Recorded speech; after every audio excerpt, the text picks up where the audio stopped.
Assalamualaikum warahmatullahi ta'ala wabarakatuh. Alhamdulillahirabbil alamin. Wassalatu wassalamu ala asyrafil anbiya'i wal mursalin wa ala alihi wa sahbihi ajma'in. Subhanaka la ilma lana illa ma 'allamtana innaka antal alimul hakim. Rabbi shrah li sadri wa yassir li amri wahlul 'uqdatam min lisani yafqahu qawli. Rabbi yassir wa la tu'assir wa tammim bil khair, amma ba'd. Alhamdulillah, kita syukur pada Allah kerana sekali lagi pada saat ini kita diberi peluang oleh Allah untuk sama-sama kita belajar tentang mengenai masa depan dalam hidup kita, makanan dan juga minuman yang kita akan makan dan kita akan minum kala mana kita berada dalam syurga Allah Subhanahu Wa Taala nanti. Perbincangan kita sebelum daripada ini kita dah sebut orang-orang yang Allah kurniakan nikmat pada dia di atas kesabaran sepanjang kita hidup di atas dunia ini. Lalu Allah kurniakan yang disebut dengan ganjaran yang indah, ganjaran yang hebat pada diri dia di akhirat nanti, di atas ketaatan yang kita lakukan di dunia ini. Iaitu Allah jadikan pada kita balasan ganjaran syurga. Syurga ni, kalau kita sebut tentang ganjaran syurga ini, ramai di kalangan kita dia tak terbayang bagaimana keadaan syurga dan bagaimana suasana dalam syurga dan keadaan yang ada dalam syurga. Kalau tuan-tuan rajin mendengar siri-siri kuliah dan juga kita sentiasa duduk dalam majlis-majlis ilmu, kita akan dapati ketamakan dan keinginan yang menguat dalam jiwa kita untuk kita dapatkan syurga Allah. Kenapa dia kita jadi demikian? Jawabnya kerana kita tahu benda tersebut. Bagaimana kalau kita tahu kereta-kereta, jenis jenama-jenama kereta, rumah-rumah dan sebagainya, yang kita tahu nilai dia, maka kita akan bersungguh untuk dapatkannya. Sehari dua ni kan anak-anak muda cakap tentang kereta Tesla, misal contohnya. Bagaimana kehebatan kereta jenama demikian. Tentulah masing-masing berfikir macam mana nak dapatkan kereta itu. Macam mana nak merasai. Kita tengok kadang-kadang kan kereta mewah. Bila kita tengok kereta mewah je, kadang-kadang kita terfikir macam mana kita nak dapat kereta mewah tersebut. Macam mana kita nak dapat naik pun tak apa dah. Demikian juga rumah mewah. Demikian juga dengan benda-benda yang mewah. Keinginan kita tu rasa nak juga kecap. Demikian. Bagaimana dengan syurga Allah? Allah jadikan syurga ni jauh lebih mewah daripada segala-galanya. Dan kalau sekiranya kita dapat pada diri kita ni untuk kita mendapat nikmat syurga dan kita berusaha untuk dapatkannya, maka tentulah Allah sediakan kemewahan yang amat sangat. Apa dia benda yang memewahkan sepanjang kita hidup ini? Makanan, minuman, gambaran kemewahan. Demikian juga dalam syurga nanti. Allah jadikan dalam syurga ni gambaran kemewahan, gambaran keindahan. Allah jadikan dalam syurga ni satu benda yang nikmat, yang terindah, yang tak boleh nak dibayangkan. Jauh lebih indah daripada apa yang kita miliki di atas dunia ini. Satu saya akhir-akhir ni, kita bercerita tentang mengenai syurga. Kita sebut tentang mengenai bagaimana gambaran syurga, bagaimana keindahan syurga. Supaya semua di kalangan kita ni datang perasaan, aku nak jugalah, ya Allah, aku naklah agar aku dapatkan syurga. Kerana di hadapan kita ni ada dua je para hadirin sekalian. Sama ada dimasukkan ke dalam syurga ataupun dihumbankan ke dalam neraka. Ada pun orang yang berada di tengah-tengah, akhirnya mereka masuk juga dalam syurga. Di kalangan Al-A'raf yang kita belajar sebelum daripada ni. Orang yang berada di akhirat nanti, dia akan pergi pada tiga tempat. Tiga tempat. Yang pertama ke syurga. Yang kedua, yang disebut dengan dalam neraka. Kemudian yang ketiga, Al-A'raf. Al-A'raf ni maknanya golongan yang berada pada pertengahan. Dan golongan Al-A'raf ni dia tak kekal di Al-A'raf. Dia tak kekal duduk di tengah-tengah. Tapi akhirnya, dia masuk juga dalam syurga Allah Subhanahu Wa Taala. Akhirnya, jadi dua je lah. Kumpulan di akhirat nanti. Yang akhir kesudahannya, satu kelompok dalam syurga, satu lagi dihumban ke dalam neraka Allah Subhanahu Wa Taala. Tapi kita sering kali tertanya-tanya, dalam hidup kita ni, kalau kita masuk dalam syurga, nikmat apa yang Allah sediakan? Dan bagaimana sengsaranya dalam neraka? Kita akan tanya soalan demikian. Yang berada dalam neraka, macam mana keadaan suasana yang berada dalam neraka? Yang ni insya-Allah kita akan panjang umur, kita akan cerita tentang suasana kesengsaraan neraka. Tetapi mari kita cerita tentang kenikmatan-kenikmatan syurga. Supaya biar kita dengar aja cerita tentang nikmat syurga ni, perasaan kita membuak-buak. Dan kita sentiasa rasa, ya Allah, aku naklah syurga. Aku tak naklah dihumban ke dalam neraka. Kenapa dia? Kalau dengar cerita tentang syurga ni, tak boleh nak dibayang. Nikmatnya, seronoknya, sukanya kita berada dalam syurga Allah Subhanahu Wa Taala. Para penonton dan sahabat-sahabat yang dikasihi sekalian, dalam perbincangan kita di awal-awal sebelum daripada ni, kita tak sempat nak habis cerita tentang mengenai makanan dalam syurga. Yang makanan yang pertama, bila kita masuk je dalam syurga, dihidangkan hati ikan paus. Yang tu di antara makanan yang pertama yang kita bincangkan sebelum daripada ni.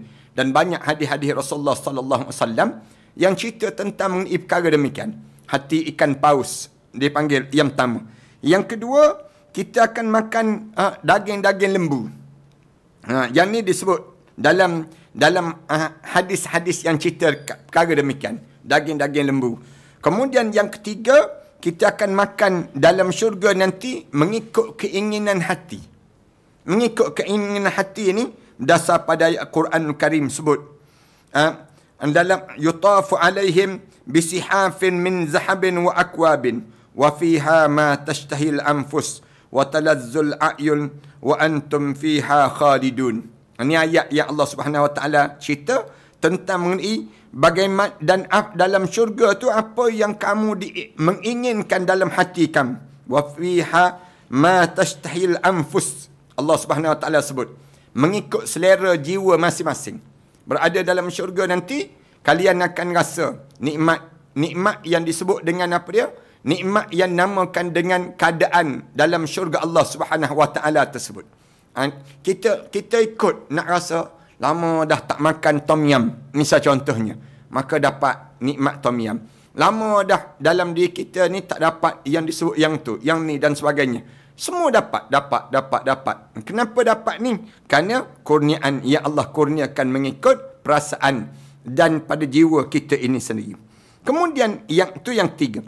Yang keempat, makanan dalam syurga Allah Subhanahu Wa Taala yang kita bincang, kita berhenti sebelum daripada ni ialah burung-burung yang berterbangan dalam syurga Allah Subhanahu Wa Taala.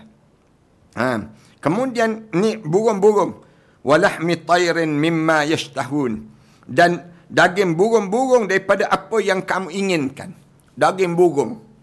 Ni jarang orang kita ni makan daging burung. Burung merpati misal contohnya. Sedap ke burung-burung ni? Sedap. Allah jadikan makanan daripada daging-daging burung tadi. Burung dengan segala macam jenis yang memiliki rasa yang lazat. Rasa nikmat sungguh. Tak tahulah bagaimana nikmatnya rasa burung ni. Kita biasa makan ikan. Rasa nikmat ikan pun berbeza-beza kan. Ikan apa dia? Ikan kembung. Dengan ikan yang disebut dengan tenggiri. Berbeza dah. Rasa. Kemudian ikan tenggiri dengan ikan pari. Jauh dah beza. Keadaan dipanggil demikian. Burung sama juga. Allah jadikan. Burung ni, daging dia tu berbeza-beza. Rasa burung merpati lain. Rasa burung apa dia? Burung-burung yang berterbangan tu. Nikmat-nikmat semua. Ya Allah jadikan dalam syurga Allah Subhanahu Wa Taala. Tidak ada yang mengetahui seperti apa dan bagaimana jenis, bentuk, warna dan rasa burung di syurga kecuali Allah. Senang ceritanya, kalau orang tanya kita, macam mana burung dalam syurga ni Ustaz? Macam mana sebenarnya burung dalam syurga ni? Tak boleh nak bayang. Tak boleh nak cerita tentang mengenai sama ke dengan burung dunia. Tak sama. Allah jadikan di sana nikmat burung tu berterbangan. Makanan berterbangan. Bayang pada diri kita, Allah kurniakan demikian. Itu juga dihidang di atas piring-piring emas yang diedar oleh pemuda-pemuda untuk penghuni syurga. Itulah yang terdapat dalam piring tersebut yang menjadi keinginan hati dan sedap dipandang oleh pandangan mata. Allah jadikan demikian. Ibnu Abbas berkata, iaitu daging burung yang mereka sukai dan mereka inginkan. Ia berkata, terlintas sahaja dalam hati salah satu daripada mereka daging burung itu di syurga, maka burung itu terbang hingga berada di hadapannya sesuai dengan apa yang diinginkan olehnya. Allahu Akbar. Terlintas je. Allah nak akan burung lah. Misal contohnya. Dalam syurga. Terlintas je. Terlintas tu burung tu datang terus. Berada depan dia dalam bentuk makanan yang tersedia untuk diri dia. Allahu Akbar. Tak boleh nak dibayang pada diri kita ni. Dimasak dan juga dipanggang. Dibakar. Maknanya, tak tahu Allah sajikan dalam bentuk macam mana. Dalam bentuk masakan panas ke, ataupun masakan panggang ke, semuanya terjadi. Dalam hadis tersebut disebut, kamu memandang burung di syurga, dia akan bersungkur di hadapan kamu dalam keadaan sudah siap dibakar daging tersebut. Allahu Akbar. Allah jadikan hadis riwayat Ibnu Abi Hatim yang menceritakan demikian. Pandang je burung tu, siap datang. Siap dah. Terhidang dengan hidangan yang cantik dan hidangan yang menyedapkan dan menyelerakan tu badan kita. Makan dah. Maknanya apa dia? Atas dunia dahulu kamu bertabah dalam mentaati perintah Allah. Kamu tak makan rasuah. Kamu tak makan benda yang diharamkan oleh Allah. Kamu jaga tu badan kamu. Dalam hadis Rasulullah sebut, kullu lahmin nabata min haram suhtin fannaru aulabi. Dalam riwayat yang lain, kullu suhtin. Dalam riwayat yang cerita, setiap daging yang tumbuh daripada sumber yang haram, maka neraka Allah lah yang sesuai untuk dia. Orang yang hidup dia dalam keadaan yang dia jaga tu badan dia. Ya Allah, aku tak naklah makan daripada makanan-makanan yang haram, ya Allah. Dia jaga tu badan dia. Kita ni bersungguh-sungguh kan. Semut pun kita tak makan. Kemudian daging daging babi lagi tak makan. Daging-daging yang haram kita tak berani nak makan. Kenapa tak makan? Kerana di akhirat nanti aku nak makan yang lebih sedap daripada apa yang ada atas dunia. Siapa yang makan sedap di atas dunia, makan rasuah, makan klaim palsu, makan maknanya kita menipu orang, makan daripada harta orang, makan daripada sumber yang haram, maka dia tak akan rasa nikmat makan dalam syurga Allah sebagaimana yang disediakan oleh Allah kepada ahli syurga tadi. Tu kita kena jaga-jagalah pada diri kita. Jangan kira nak sedap perut je, tetapi kita tak fikir dia halal ke haram, dia perkara yang dibenarkan oleh Allah ataupun tidak. Jangan begitu pada diri kita. Bila kita hidup di atas dunia ni, waktu mana kita makan tu kita tanya, ni halal ke, haram ke, makruh ke, harus ke yang kita nak makan ini. Jangan kita ikut orang hidang, ikut ada depan mata, nak makan semua. Tak boleh. Dalam hidup kita demikian. Ada benda yang kita boleh makan, ada benda yang kita tak boleh makan. Benda yang kita tak boleh makan tu, jangan kita cuba-cuba untuk kita nak makan makanan yang dilarang oleh Allah. Kalau kita makan juga, kesan dia apa dia? Di akhirat nanti aku tak boleh makan dah. Nikmat-nikmat yang banyak ya Allah sediakan untuk diri aku ini. Ni kita belajar perkara demikian. Tiba-tiba kita ni jaga diri kita. Aku tak makan sembarangan, ya Allah. Aku tak buat yang ni, aku tak buat. Tapi yang dalam hidup aku ni, aku fokus untuk menjadi hamba kamu, ya Allah. Itu cara dalam hidup kita. Lalu kita jaga makanan, minuman kita ni. Akhirnya di akhirat nanti, kita dapat nikmat yang burung, daging-daging yang indah di dalam syurga Allah Subhanahu Wa Taala. 5. Yang keenam, dalam syurga nanti Allah sediakan makanan untuk kita makan apa?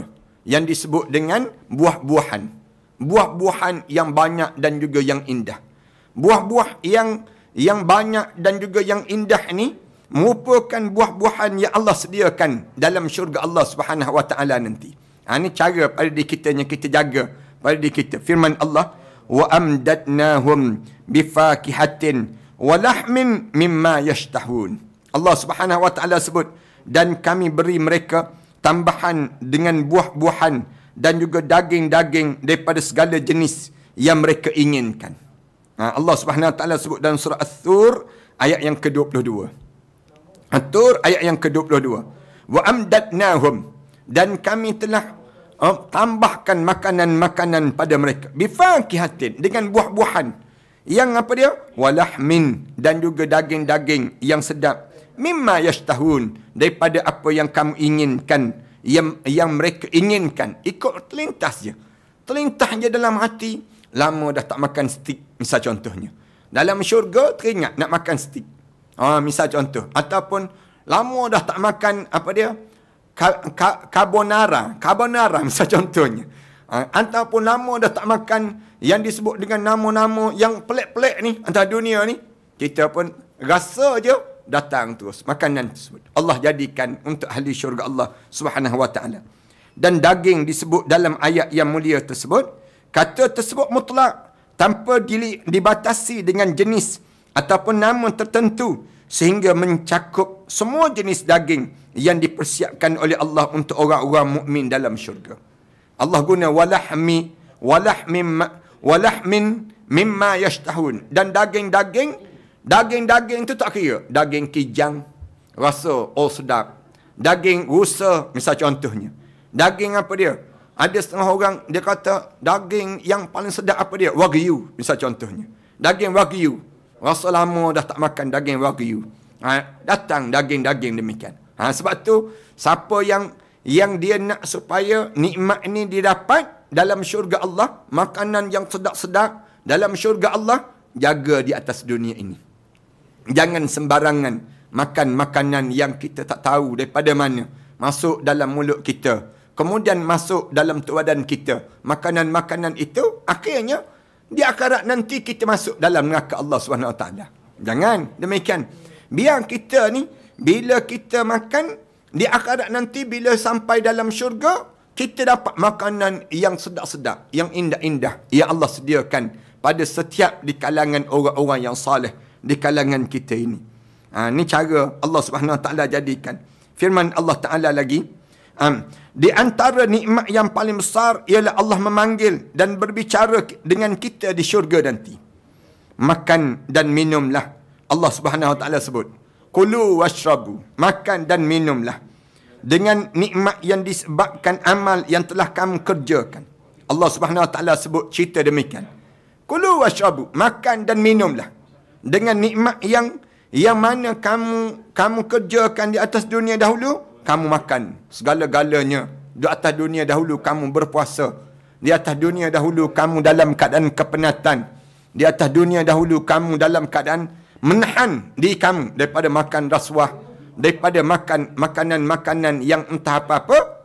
Kemudian bila sampai di akhirat, Allah sediakan segala makanan yang kita inginkan dalam hidup kita. Allah berfirman, kulu washrabu hani'an bima aslaftum fil ayyamil khaliyah. Allah Subhanahu Wa Taala sebut kepada mereka dikatakan, makan dan minumlah dengan sedap disebabkan amal yang telah kamu kerjakan pada hari-hari yang telah lalu dalam hidup kamu. Allah Subhanahu Wa Taala sebut, kulu washrabu, makan dan minumlah hani'an, dengan penuh kenikmatan. Hani'an dipanggil dengan penuh kemuliaan pada diri kamu. Hani'an bima aslaftum. Semua ni disebabkan apa dia? Yang lepas-lepas. Fil ayyamil khaliyah, hari-hari yang telah kamu lalui pada masa-masa yang sunyi dalam hidup kamu, waktu mana kamu di dunia dahulu. Khaliyah, hari-hari yang lepas dalam hidup kamu. Teringat balik, Allah, di atas dunia dahulu, aku ni tak boleh makan yang tu. Tengok orang-orang kaya masuk dalam kedai-kedai mewah, mecap bibir bunyi cap-cap, Allah sedapnya makanan mereka.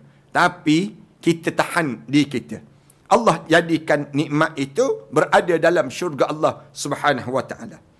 Dengan sedap disebabkan amal yang telah kamu kerjakan pada hari-hari yang lalu.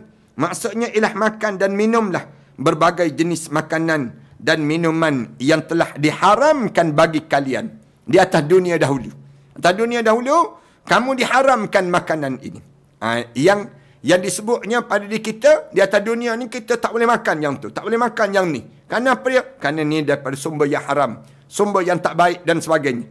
Ini adalah syurgaku. Makan dan minumlah, mintalah sesuka hati kalian, telah diharamkan atas diri kalian di dunia yang fana, dan sekarang kalian berada dalam berkekalan selama-lamanya bagi kalian yang inginkan jiwa, dan juga kalian kekal di dalam syurga Allah Subhanahu wa taala ini. Allahu akbar. Mudah-mudahan semua di kalangan kita ni ahli syurga lah. Yang kita harap supaya kita dapat nikmat yang Allah Subhanahu wa taala sediakan, nikmat-nikmat makanan yang sedap-sedap dalam syurga Allah Subhanahu wa taala. Manakala minuman penghuni syurga, makanan dan minuman adalah dua perkara yang lazim dalam hidup kita. Keduanya termasuk keindahan serta kenikmatan syurga, sebagaimana keduanya termasuk keindahan dan kenikmatan dunia. Oleh kerana itu, Allah memberikan pada penghuni syurga berbagai macam makanan dan minuman yang belum pernah dilihat ataupun didengar dalam hidup mereka. Allah sediakan makanan yang tak pernah dilihat dan tak pernah didengar. Minuman sama juga. Minuman apa pada sedap atas dunia? ABC sampai Z yang kita minum ni sedap.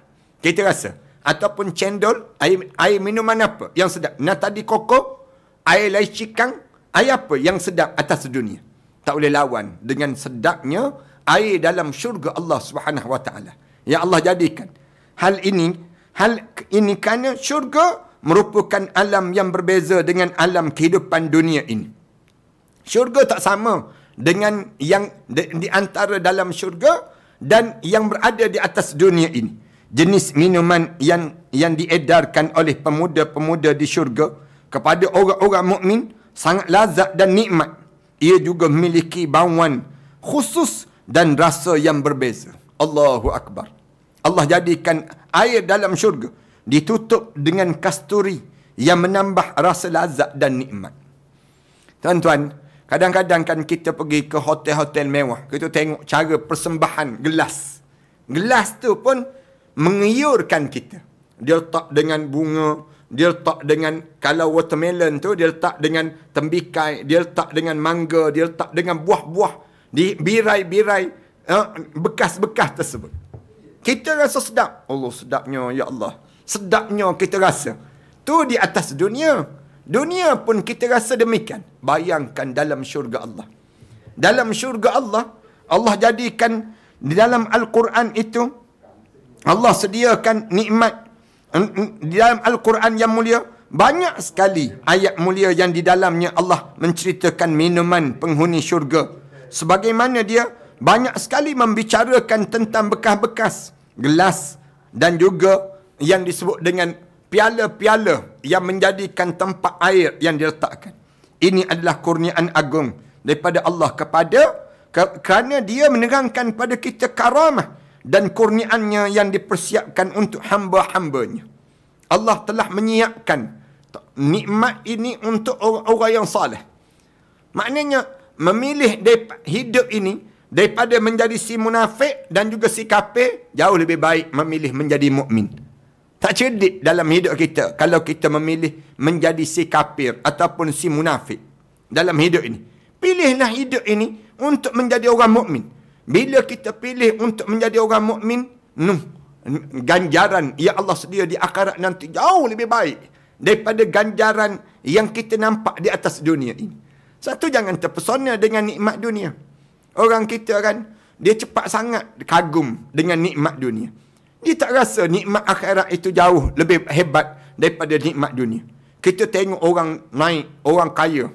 Sehari dua ni, orang hempas duit kan. Orang hempas duit. Kaya-kaya, geng-geng kaya tu, hempas duit. Tunjuk, aku banyak duit lah. Aku kaya lah. Aku beli jam tu harga 484,000. Oh, dekat dengan 500,000 juta. Harga jam dia saja. Orang hempah duit. Orang tunjuk. Ni belagaknya manusia-manusia yang sombong. Kita pula, manakala kita pula di atas dunia ni, jangan jadi macam dia. Jangan jadi macam dia. Kita diajar supaya apa dia? Tahan diri kita. Aku bukan nikmat dunia. Aku nak nikmat di sana. Nikmat di sana tu, nikmat apa? Nikmat syurga. Allah sediakan dalam syurga.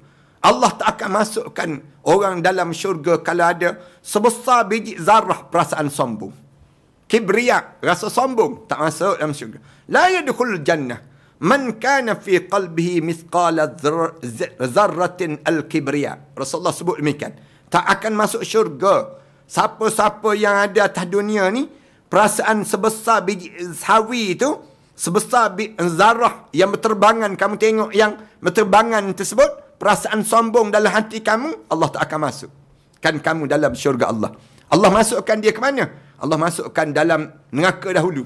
Allah bakar dahulu, biar dia hilang rasa kesombongan itu.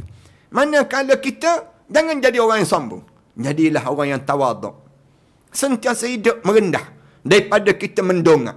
Jauh lebih baik kita menunduk daripada kita mendongak. Orang yang hidup sentiasa mendongak, dia tak nampak yang di bawah, akhirnya dia jatuh tersembam. Orang yang jenis demikian. Manakala orang yang hidup menunduk, dia akan nampak segala akar-akar kayu, dia nampak segala lubang-lubang, dia nampak segala masalah yang dihadapi dalam perjalanan hidup dia. Ni nak sebutnya beza kita. Jangan kita rasa sombong dengan keturunan kita. Jangan rasa sombong dengan harta benda kita. Jangan kita rasa sombong dalam hidup kita ni dengan pangkat dan pingat kita.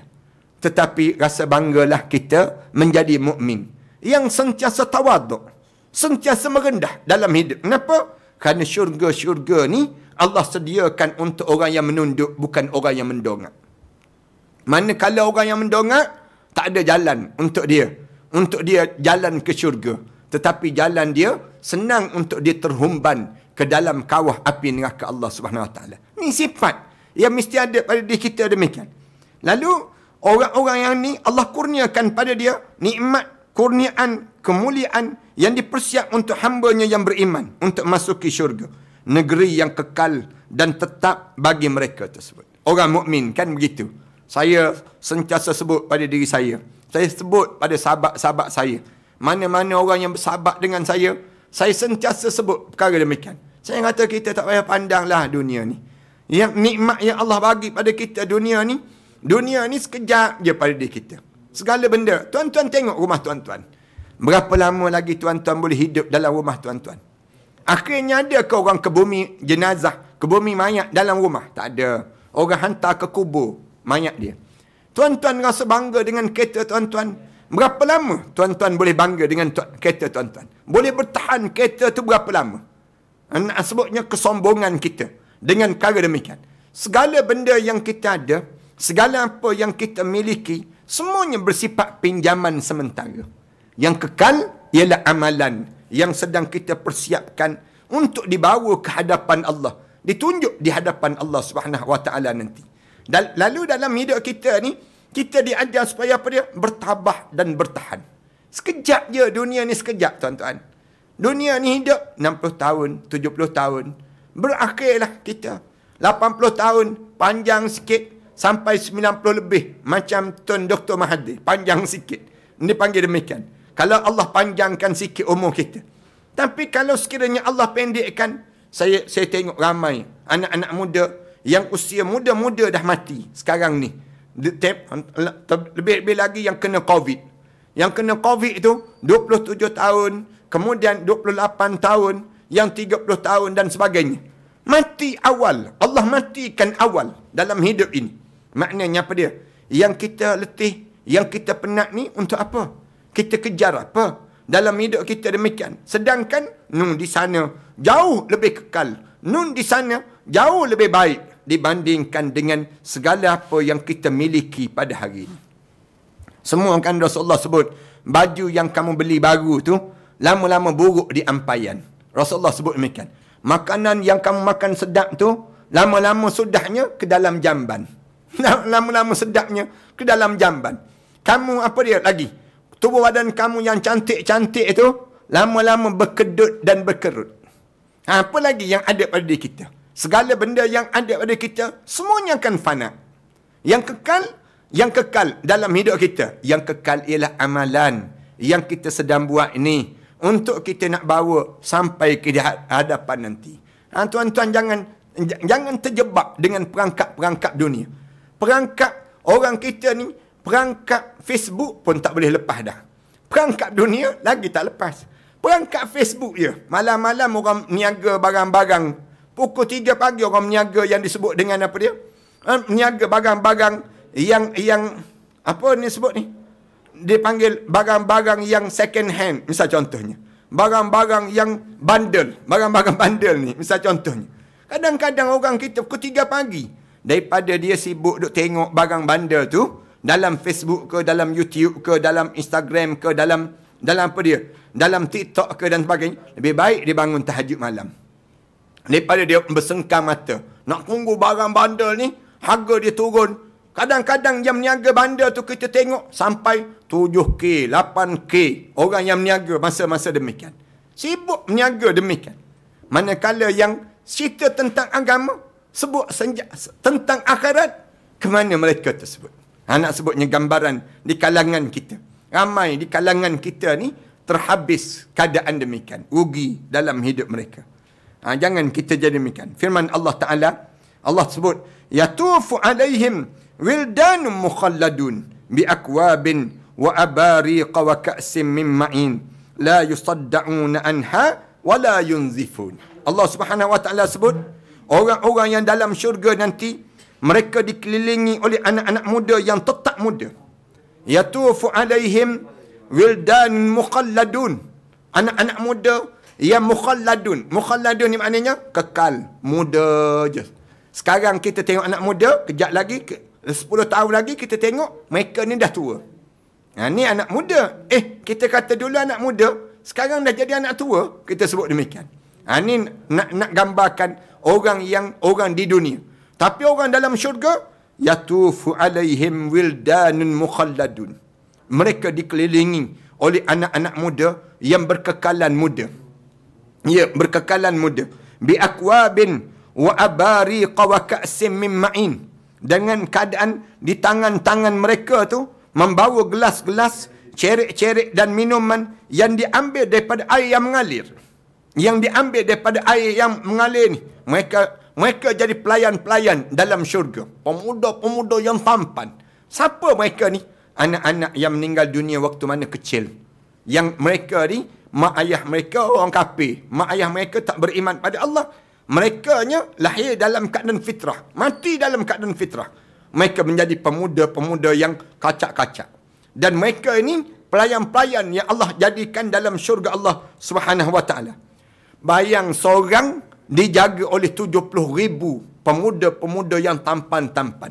Bidadari-bidadari yang indah. Orang yang berada dalam syurga Allah Subhanahu Wa Ta'ala. Kemudian, la yusadda'una anha wa la yunzifun. Dan orang-orang dalam syurga ni, mereka tak pernah rasa yusadda'. Yusadda' ni maknanya tak pernah pening kepala. Kita ni kan, atas dunia ni, kena hujan gerimis sikit pun pening kepala dah. Kita ni, kalau sejuk panas sikit, pening kepala terus dah. Kita ni, kalau orang bercakap banyak sikit depan kita pun pening kepala dah. Kadang-kadang, kita ni bila orang bercakap banyak je dekat telinga kita kan, rasa nak sepak je orang. Rasa nak tampar je orang. Misal contohnya demikian. Tapi, orang yang dalam syurga, ada tak demikian? Tak. Allah Subhanahu Wa Ta'ala sebut, la yusadda'una anha. Tak ada pening-pening kepala, tak ada. Penyakit pening kepala ni tak ada dalam syurga. Wala yunzifun. Bahkan sekalipun mereka ni menjadi mabuk. Tak ada yang mabuk-mabuk. Yang khayal tak ada. Di atas dunia ni, kena minum air ketum sikit, khayal terus. Di atas dunia. Di atas dunia ni, kena sikit je, rasa pening kepala terus. Nak sebutnya di atas dunia. Tapi dalam syurga, ada yang zifun, yang mabuk. Tak ada. Dalam syurga ni, semua nikmat-nikmat dalam syurga Allah Subhanahu Wa Ta'ala. Jadi minuman apa yang mereka akan minum dalam syurga nanti? Lalu dijawab oleh para alim ulama yang disebut yang pertama, Allah Subhanahu Wa Ta'ala sebut arak. Minuman arak yang tak memabukkan. Gelas, cerek dan bekas-bekas yang diedarkan oleh pemuda-pemuda syurga kepada orang mukmin memuatkan semua jenis minuman yang sangat lazat dan nikmat. Di antaranya ialah nikmat arak-arak syurga. Nikmat yang pertama yang dinikmati dalam syurga Allah, minuman arak. Arak itu tak mabuk. Macam mana arak yang tak mabuk? Satu, siapa yang minum arak di dunia, jangan harap dia boleh minum dalam syurga. Jangan minum. Dia tak boleh minum. Sebab tu kita jangan minum di atas dunia. lalu kita dapat untuk minum dalam syurga nanti. Tapi kalau kita dah memilih minum di dunia, setitik je minum arak, 40 tahun solat tak diterima di sisi Allah. Nak sebutnya, minum setitik je, 40 tahun. Dalam satu riwayat apa yang minum air arak setitik, sengaja dia minum arak, dia akan berada dalam neraka Allah selama 40,000 tahun. Kalau minum arak ni, dia tak minum setitik. Dia minum 2 titik. Dia minum 3 titik. Bila dia minum bertitik-titik, yang menyebabkan akhirnya, dia minum bukan setitik 2, 3 botol. Selagi mana tak mabuk, selagi mana dia dalam keadaan yang sebegitu, selagi itulah dia tak berhenti daripada minum arak. Di dunia ini, berapa puluh ribu tahun, dia dalam neraka Allah Subhanahu Wa Taala. Berhati-hati bagi siapa peminum arak. Satu saya pesan, jangan minum arak. Jangan minum air yang macam-macam arak. Gambaran seolah-olah arak, tetapi dia tidak arak. Tapi jangan minum. Jangan minum. Kenapa? Kalau kamu nak minum minuman yang indah dalam syurga Allah Subhanahu Wa Taala. Air-air yang di atas nama berbagai-bagai, dia kata, dalam ni bukan, tak ada non-alkohol. Tapi gaya arak. Tapi tak ada pun alkohol. Dia sebut demikian. Jangan minum. Jangan minum. Kenapa? Jangan minum. Kalau kita nak minum dalam syurga Allah Subhanahu Wa Taala nantilah, air yang paling dinikmati di akhirat Allah Subhanahu Wa Taala itu sendiri. Tu nak sebutnya pada diri kita. Kemudian minuman-minuman itu mereka tidak pening karenanya dan tidak pula mabuk, iaitu mereka tidak pening kepala dengan meminum dan akal mereka tidak hilang seperti terjadinya arak di dunia ini. Firman Allah Ta'ala, وَيُسْقَوْنَ فِيهَا كَأْسًا كَانَ مِزَاجُهَا زَنْجَبِيلًا عَيْنًا فِيهَا تُسَمَّى سَلْسَبِيلًا. Di dalam syurga itu, mereka diminum minuman, segelas minuman yang campuran adalah halia. Alim ulama sebut air halia. Zanjabila. Zanjabila ni air yang disebut dengan air halia. Parahan sekian, kalau parahan sekian nak minum, nak rasa nikmat air dalam syurga Allah, salah satunya air halia, zanjabila. Allah Subhanahu Wa Taala sebut demikian. Air halia ni. Macam mana cara air halia? Buatlah. Sama ada nak buat air halia susu ke, air halia ke, air halia madu ke, buat. Dia panggil, tak ada masalah. Air dalam syurga Allah, Allah sediakan minuman yang campuran daripada air halia, yang didatangkan daripada sebuah mata air syurga yang dinamakan air salsabila. Dalam syurga ni ada satu mata air. Mata air tu nama dia salsabila, mata air tersebut. Dan air tu, kalau sekiranya keluar air tersebut, rasa dia air halia. Allah, sedapnya, zanjabila, dia panggil demikian. Firman Allah Ta'ala, innal abrara yashrabuna min ka'sin kana mizajuha kafura ainan yashrabu biha ibadullah yufajjirunaha tafjira. Ini insyaAllah kita sambung, akan datanglah. Nampak macam dah pening kepala tu, masing-masing di kalangan kita ni, kita berhenti setakat ni lah dalam membicarakan tajuk makanan dan minuman dalam syurga Allah, dan kita akan sebut pada perbincangan seterusnya nanti dalam membincangkan tajuk sebegini insya-Allah. Terima kasih di atas kesempatan yang baik pada malam yang baik ini. Terima kasih pada para penaja yang telah sudi menaja siri-siri kuliah ini. Bismillahirrahmanirrahim. Alhamdulillahirabbil alamin. Wassalatu wassalamu ala rasulil amin wa ala alihi wa sahbihi ajma'in. Rabbana iftah bainana wa bain qaumina bil haqq wa anta khairul fatihin. Rabbana zalamna anfusana wa illam taghfir lana wa tarhamna lanakuna minal khasirin. Rabbana wa tub alaina innaka antat tawwabur rahim. Rabbana ja'alna muqimas salah wa min dhurriyyatina rabbana wa taqabbal du'a. Rabbana atina fid dunya hasanah wa fil akhirati hasanah wa qina adzaban nar. Walhamdulillahi rabbil alamin.